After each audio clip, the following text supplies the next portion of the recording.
Jeremiah Morgan. I'm from Las Cruces, El Paso, Texas. Came here by way of Moab. So shout out to everybody in Texas. I'm here to represent you. I'm also an electrician, so I'm here on their behalf too.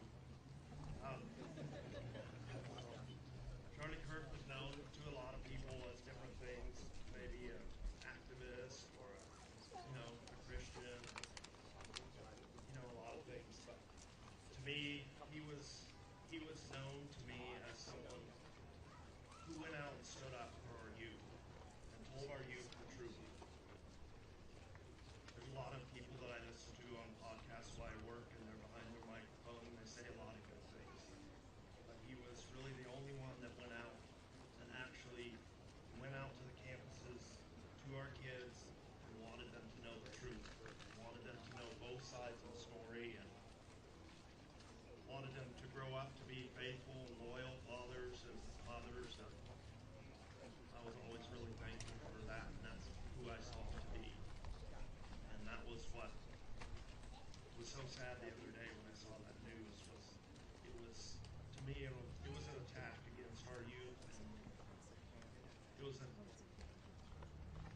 whoever was trying to keep someone back from raising our kids in the true and right ways, and to be able to come out and speak and to speak their minds. And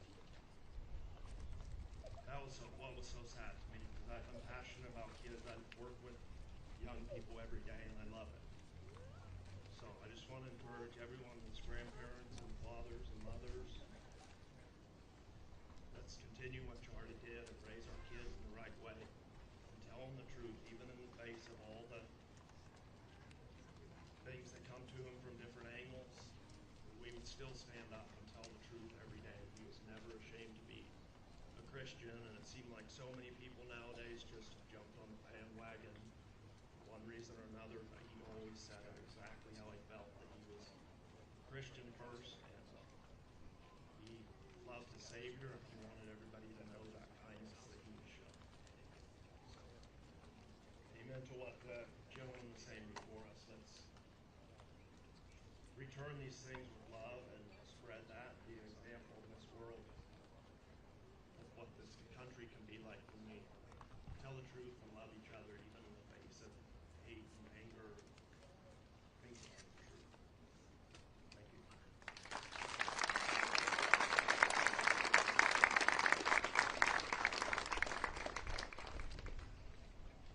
Hello. I know this is a really hard day for everyone. I'm here on behalf of my family and my little brother, Christian. He used to work for Turning Point. He passed away in 2023, and they had a conference in Nashville, and Charlie saw that the team was couldn't focus, and so Charlie flew the team back, and him, Erica, and the Turning Point team showed up to the funeral and provided so much love and support in a devastating time, and so I wanted to be here to do the same for him and his family. I think right now we're seeing so much on the internet, and it's right in front of us, and so it's impacted all of us in a way. You may not have known him, you may not have gotten a chance to meet him, but he was truly humbled, and I know, sorry I'm shaking, I know my little brother loved working with him, and he would come home and tell us these stories. And I remember one time I was watching one of the videos, and he and Charlie were talking about March Madness, and you can hear him asking my brother, which team should I pick? And that's just the type of person he was. He was generous, he was caring. And seeing Erica speak last night, it's what gave me the courage to come here today, because if she can be strong, so can we. And we have to remember that we are human, and what happened is a tragedy, and we need to be there for each other. Regardless if the left doesn't want to be there with us, we have to be strong and stand united. So thank you for giving me the chance to speak.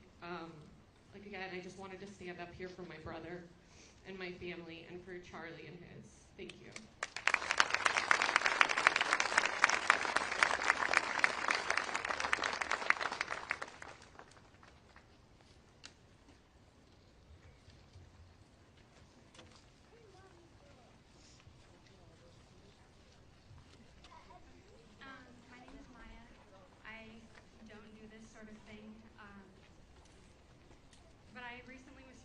friend, and I've been watching Charlie Kirk since the beginning. My whole family has loved him.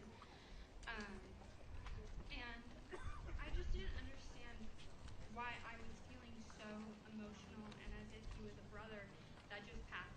And I was like, I've never even met him in my life. And I couldn't help but just like weep for his family and his kids. But on top of that, my heart goes out to the shooter and just for him being so lost and not knowing the love of God and being able to experience that. And if he had things that happened to him as a child that affected him and that made him be the way that he is as an adult, like, I know Charlie would have told him, like, I'll be praying for you and that Jesus still loves you. And anyways, I was talking with a friend and she brought up a scripture because she said she felt the same way and had never mourned over anyone that she hasn't met before. And the scripture is 1 Corinthians 12:26. If one part suffers, all parts suffer with it. And if one part is honored, all the parts are glad. And so that I felt like brought me a lot of peace. Just seeing this, I mean, since the news broke out, there have been so many people that have been gathering here and that have been showing Erica and the kids and just all the family and staff at Turning Point so much support. And I think that is what sets us apart. Being believers, we are set apart and we are not supposed to conform to the ways of the world. And I know in this time it's so hard to look at family and friends who may have different beliefs or people that are posting things that are just totally evil and not get angry. But we have to remember that those people are blinded and that they're just lost and they don't know the Jesus that we know. So we're called to just love our enemies as best as we can. And I truly believe that this is going to start a revival here in America. I have seen so many people on social media saying that they were leftists and now after this happening they're purchasing Bibles or they're going to become Republicans or they're going to church for the first time tomorrow. And I think that that's just huge. I know there's a scripture in the Bible that talks about how God knows every single one of our days. It's already recorded before we ever know anything. And I think that that is such a huge thing. We were given Charlie for, yes, such a short amount of time.